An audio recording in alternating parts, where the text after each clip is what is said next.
Sa wakas, napuntahan ko na talaga ang lugar na to, guys. Ito ay lagi ko lang natatanaw mula doon sa seaside sa banda sa amin. Ito naman kasi is seaside dito sa may Shaukiwan. So lagi ko kasi nakikita kasi ang daming nakapark na barko. So ito na nga, guys, napuntahan ko na talaga siya.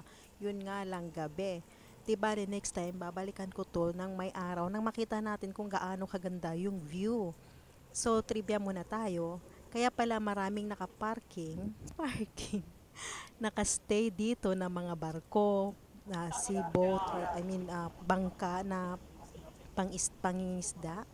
Kasi dito pala, nung panahon daw, noong pag may bagyo, so dito tinatago yung mga barko at yung mga bangka. Siguro dahil, guys, is para siyang nasa may gilid na nakatago sa may bundok. So ito na nga, kaya mula noon hanggang ngayon, nagiging parking na siya ng mga barko, ng mga bangka, ng mga yacht, yung mga yate. So, nandito ang dami. Ang dami niya, guys. Ang ganda niya tignan. Kaso nga lang gabi kasi, kaya hindi natin masyadong nakikita.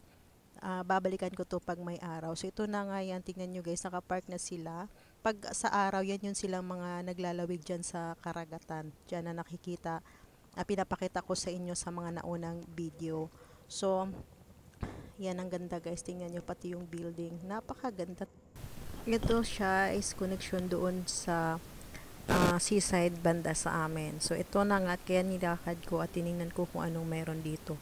At sa tagal ko na dito, guys, ngayon ko lang nakita na napakaganda pala dito. Kaya pala tinawag ang lugar na ito na promenade. So ayun na nga, may barko ng dumaong, umuwi na.